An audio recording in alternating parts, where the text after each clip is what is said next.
अभी अभी आया लोकसभा का चौंकाने वाला सर्वे। जनता ने कर दिया बड़ा खुलासा। क्या देश की बदल गई सियासी समीकरण? क्या आपकी बार केंद्र बनेगी बीजेपी की सरकार? क्या आपकी बार केंद्र बनेगी महागठबंधन यानी कि इंडिया की सरकार? नमस्कार और आप देख रहे हैं टॉप पॉलिटिकल न्यू विचार।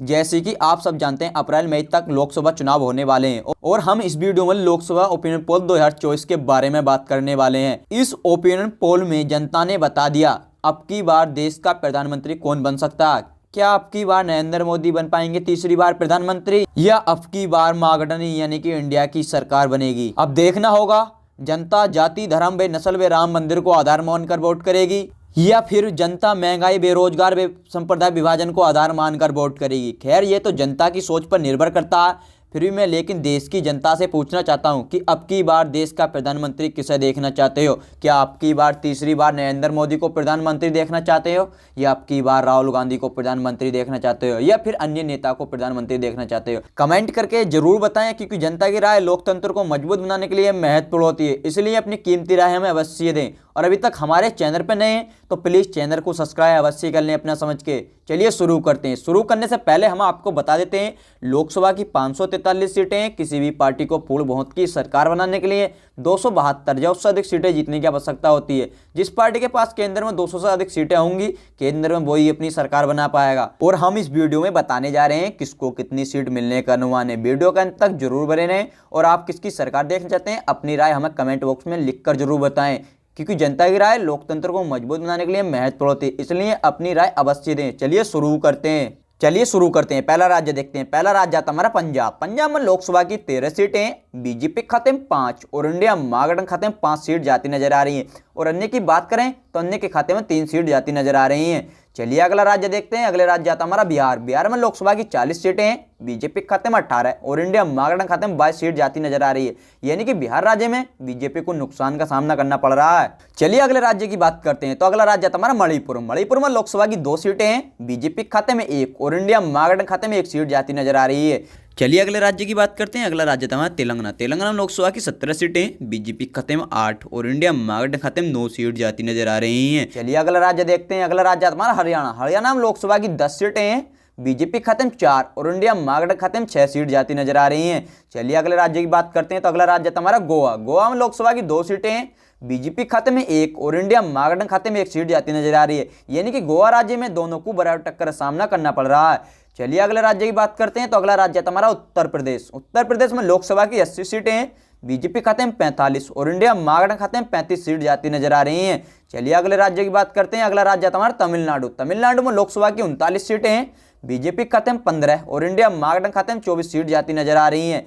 यानी कि तमिलनाडु में बीजेपी को नुकसान का सामना करना पड़ रहा है। चलिए अगले राज्य की बात करते हैं। तो अगला राज्य हमारा असम। असम में लोकसभा की 14 सीटें हैं, बीजेपी खाते में 7 और इंडिया महागठबंधन खाते में 7 सीट जाती नजर आ रही है। यानी कि असम राज्य में दोनों को बराबर टक्कर का सामना करना पड़ रहा है। चलिए अगला राज्य देखते हैं। अगला राज्य हमारा छत्तीसगढ़। छत्तीसगढ़ में लोकसभा की 11 सीटें हैं, बीजेपी खाते में 5 और इंडिया महागठबंधन खाते में 6 सीट जाती नजर आ रही हैं।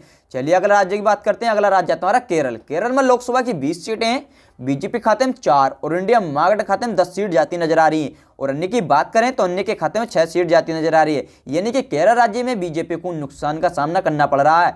चलिए अगले राज्य की बात करते हैं। अगला राज्य हमारा मध्य प्रदेश। मध्य प्रदेश में लोकसभा की 29 सीटें हैं, बीजेपी खाते में 9 और इंडिया महागठबंधन की बात करें तो इंडिया महागठबंधन खाते में 20 सीट जाती नजर आ रही है। यानी कि मध्य प्रदेश में बीजेपी को नुकसान का सामना करना पड़ रहा है। चलिए अगले राज्य की बात करते हैं। तो अगला राज्य हमारा त्रिपुरा। त्रिपुरा में लोकसभा की 2 सीटें हैं और बीजेपी की लुटे डूबती हुई नजर आ रही है। 2 की 2 सीट इंडिया महागठबंधन खाते में जाती नजर आ रही है। यानी कि त्रिपुरा राज्य में बीजेपी को नुकसान का सामना करना पड़ रहा है। चलिए अगले राज्य की बात करते हैं। अगला राज्य हमारा जम्मू कश्मीर। जम्मू कश्मीर में लोकसभा की 6 सीटें हैं, बीजेपी खाते में 2 और इंडिया महागठबंधन खाते में 4 सीट जाती नजर आ रही हैं। चलिए अगले राज्य की बात करते हैं। तो अगला राज्य हमारा मेघालय। मेघालय में लोकसभा की 2 सीटें हैं, बीजेपी की लुटिया डूबती हुई नजर आ रही है। 2 की 2 सीट इंडिया महागठबंधन खाते में जाती नजर आ रही है। यानी कि मेघालय में बीजेपी को नुकसान का सामना करना पड़ रहा है। चलिए अगले राज्य की बात करते हैं। तो अगला राज्य हमारा झारखंड। झारखंड में लोकसभा की 14 सीटें हैं, बीजेपी खाते में 7 और इंडिया महागठबंधन खाते में 7 सीट जाती नजर आ रही है। यानी कि झारखंड में दोनों को बराबर टक्कर का सामना करना पड़ रहा है।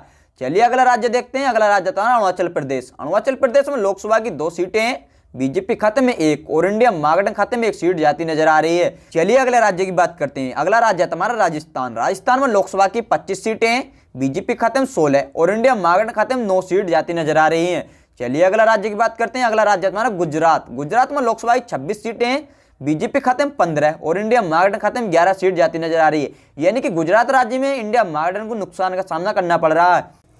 चलिए अगले राज्य की बात करते हैं। अगला राज्य था हमारा दिल्ली केंद्र शासित प्रदेश। दिल्ली केंद्र शासित प्रदेश में लोकसभा की 7 सीटें हैं, बीजेपी खाते में 3 और इंडिया महागठबंधन खाते में 4 सीट जाती नजर आ रही है। चलिए अगले राज्य की बात करते हैं। तो अगला राज्य था हमारा हिमाचल प्रदेश। हिमाचल प्रदेश में लोकसभा की 4 सीटें हैं, बीजेपी खाते में 2 और इंडिया महागठबंधन खाते में 2 सीट जाती नजर आ रही है। यानी कि हिमाचल प्रदेश में दोनों को बराबर टक्कर का सामना करना पड़ रहा है।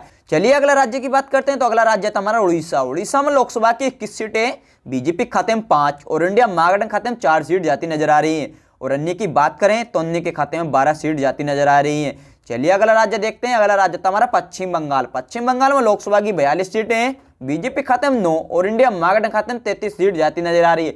यानी कि पश्चिम बंगाल में बीजेपी को नुकसान का सामना करना पड़ रहा है। चलिए अगले राज्य की बात करते हैं। अगला राज्य था हमारा महाराष्ट्र। महाराष्ट्र में लोकसभा की 48 सीटें हैं, बीजेपी खाते में 15 और इंडिया महागठबंधन खाते में 33 सीट जाती नजर आ रही है। यानी कि महाराष्ट्र में भी बीजेपी को नुकसान का सामना करना पड़ रहा है। चलिए अगले राज्य की बात करते हैं। तो अगला राज्य हमारा अन्य केंद्र शासित प्रदेश। अन्य केंद्र शासित प्रदेश में लोकसभा की 7 सीटें हैं, बीजेपी खाते में 3 और इंडिया महागठबंधन खाते में 4 सीट जाती नजर आ रही है। चलिए अगले राज्य की बात करते हैं। अगला राज्य हमारा आंध्र प्रदेश। आंध्र प्रदेश में लोकसभा की 25 सीटें हैं, बीजेपी खाते में 4 और इंडिया महागठबंधन खाते में 15 सीट जाती नजर आ रही हैं। और अन्य की बात करें तो अन्य के खाते में 6 सीट जाती नजर आ रही है। यानी कि आंध्र प्रदेश में भी बीजेपी को नुकसान का सामना करना पड़ रहा है। इस प्रकार आपने लोकसभा की 543 सीटों को विस्तार से जाना, जिसमें कि बीजेपी खाते में 205 और इंडिया महागठबंधन खाते में 277 सीट जाती नजर आ रही हैं। और अन्य की बात करें तो अन्य के खाते में 61 सीट जाती नजर आ रही है। यानी कि इस ओपिनियन पोल के आधार पर कह सकते हैं अब की बार इंडिया महागठबंधन अपनी सरकार बनाने जा रहा है। आप किसकी सरकार देखना चाहते हैं, अपनी राय हमें कमेंट बॉक्स में लिखकर जरूर बताएं, क्योंकि जनता की राय लोकतंत्र को मजबूत बनाने के लिए महत्वपूर्ण होती है। इसलिए अपनी कीमती राय हमें अवश्य दें। और अभी तक हमारे चैनल पर नए तो प्लीज चैनल को सब्सक्राइब अवश्य कर लें अपना समझ के। धन्यवाद।